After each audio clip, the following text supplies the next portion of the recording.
YouTube and welcome back. My name is RadiantXela and from now on I'll be taking a look at the Dragon Ball Super card game by Bandai Namco. This game has caught a lot of interest in Europe since it landed here in January, and so I will start covering this in greater detail. Every week you can now expect deck profiles from my YouTube channel, and this week we will be taking a look at the Vegito deck profile. Now, this profile has been updated to the newest American set, which is a crossworld containing numerous promos. So, during these videos, I will also be explaining how you could make a budget version of this deck by taking out some of the very expensive promos and adding in some singles that might have been easier for you to get your hands on depending on which area of the world you're currently living in. I hope you'll be enjoying this deck profile. Every week I'll bring you a new one, as previously mentioned, and it doesn't have to be of my own design. Sometimes I will be showing you my friends' deck profiles, discussing it with the original creators of those. And so I think we can get into something quite interesting here. I'll also be resuming the Card of the Week profiles that I did for Yu-Gi-Oh! Back in, before 2010, because those also seem to have quite a few successes, and I will be recording a few matches for us all to enjoy with me as the caster. I hope you enjoy these videos, and if you do, please feel free to leave comments, likes and subscribes to help me show that I'm doing something that you like, or leave a comment if there's something you believe I should improve on. Without further ado, let's dive into the deck profile for Vegito. So this is the deck list that I'm currently playing Vegito with. The leader himself grants the ability of Goku and Vegeta to become both red, green and blue, making him an excellent deck for building up mana quite easily, or energy as they would say here. So, what's the purpose of this deck? It's a tempo deck, which means that you have a play for every round of the game. You will continually be building your resources and bringing out bigger and bigger dudes that can speed you up, slow your opponent down, or hopefully just outright win you the game.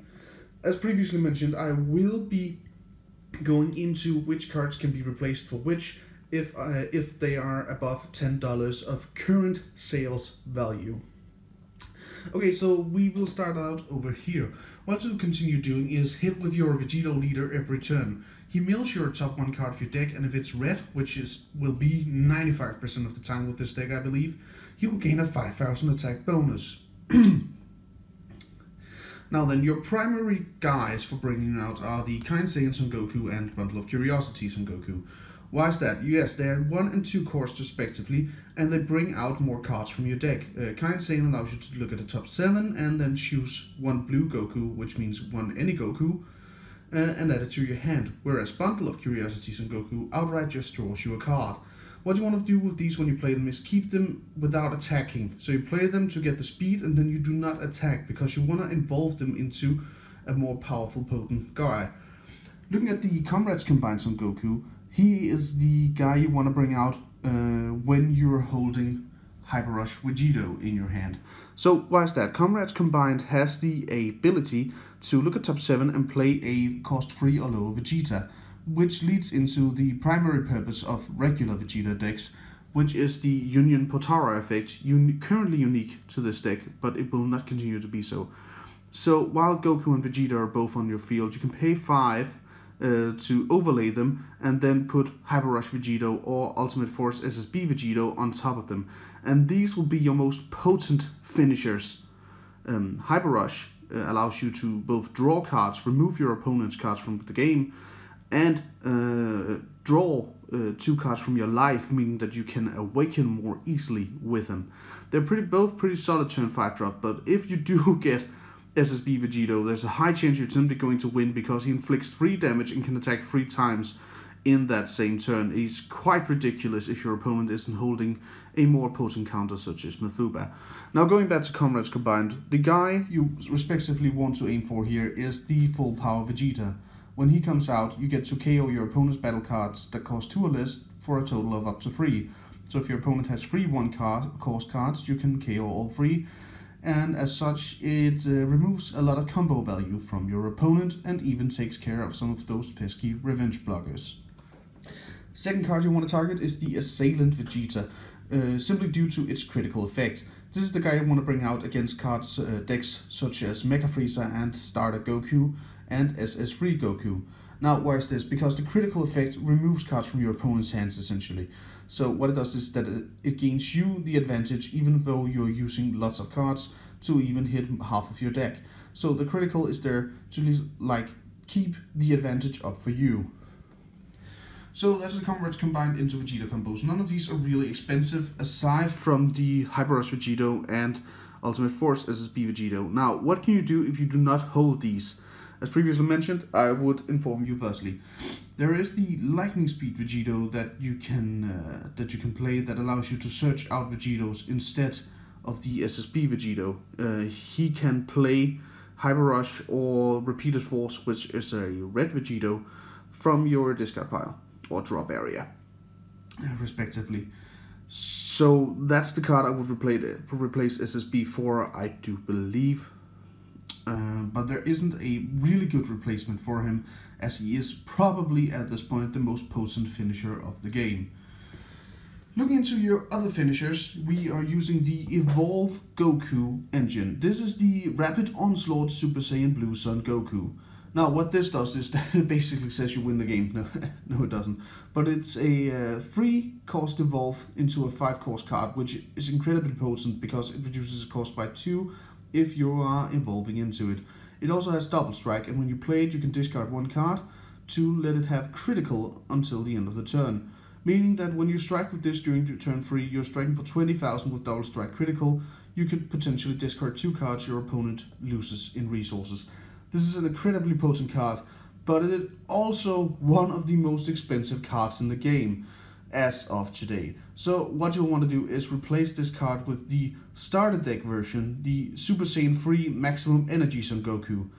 It has the ability to gain dual attack and double strike, meaning that it doesn't remove the cards from your opponent's hand, but does have a higher chance of simply outright killing your opponent. It also costs 4 to evolve into, but it has the 5 energy that we're looking for as its pure cost, meaning that it is a suitable replacement. Now, why is the 5 cost energy so important?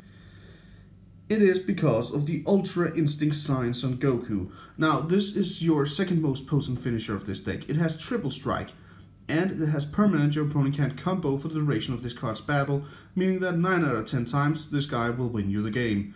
When you evolve into it, you send all of your opponent's battle cards back to their owner's hand, meaning that you're also going to cost them a lot of actions next turn, if they do survive.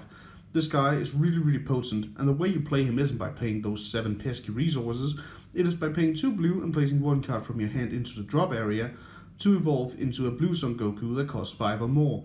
This is why you'll be wanting either Rapid Onslaught or the Super Saiyan 3 Maximum Energy from the starter deck, because those are the primary ways to bring out Ultra Instinct Sign. Ultra Instinct is also a pretty expensive card, with, as of today, a whopping $28 of price. So what you'll be wanting to do is replace this with one of the Spirit Bombs on Gokus from Crossworlds that are all below $3 as of right now.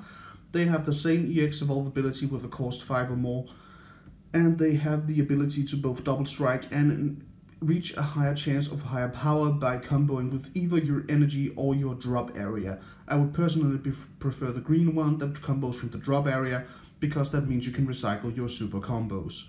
So yeah, so those are the budget replacements for that. I'm also running the Super Saiyan 3 Son Goku promo that buffs up red cards. Since all of your Gokus and Vegetas become red cards in this deck, they all receive the plus 5,000 power, and then this card returns to your hand. It is also rather expensive, and there really isn't a cheap replacement for it, but if you do not have access to this card, I would run the critical 3-cost Son Goku instead, simply to have a free drop Goku that isn't the Comrades Combined package. Okay, so taking a look at the more stable cards of the deck before heading into the deeper edges of the Vegeta engine, we have the 4 super combos. Nothing really to say there, it's a plus 10,000 draw 1 card. The 4 Sensu Beans to keep yourself powered up and energized during the opponent's turn, and Unending Awakening, which has become one of my favorite counters in the game. It negates the attack and grants your Red Saiyan leader 5,000 power for the duration of the turn, meaning that you get a great advantage against those small rush decks such as Trunks, and the general Kappa packages kinda fall off when your leader is at a stable 20,000. Deeper dives into Vegeta. we have the, I don't know what you guys call these, I call them rush combos, because they rush into the field once you've comboed with them from your hand. And luckily enough for Vegito, the red one is a Vegeta. So you combo with this, you get the 10,000 combo, and then it auto plays itself onto the field afterwards for a single resource. This is actually quite good, but the real reason this is good is because you can turn 1 play this when you're attacked as the first player, and then turn 2 evolve into Dauntless Spirit SSB Vegeta, which arrived in the previous set in Cross Worlds. So what it does is that it has double strike, and when it deals damage, you may place 1 card from your hand in the drop area, and if you do, it gains critical for the duration of the turn. So I want to address something here, by the way, before we go into the EX Evolve part of this card. It has almost the same stats as Onslaught, Super Saiyan Son Goku. It is cheaper to play. The only reason this isn't just outright better is because there is no Ultra Instinct Vegeta card. If there had been, this would just have been a more powerful engine than the Rapid Onslaught Son Goku outright, because it can give itself critical every turn and not just the turn that it enters play. EX Evolve is also much easier to pull off than paying free resources outright. And you can do it much earlier. Take it from me. If you do double strike critical during turn 2 for 20,000 power, and then you go into just one 10,000 combo or one 5,000 combo, your opponent is gonna hate you. That's just how this game works. So, this was the Vegito deck tempo deck. I hope you enjoyed this video, and if you did, make sure to check back next time. My name's been RadiantXela, and I'll be seeing you all.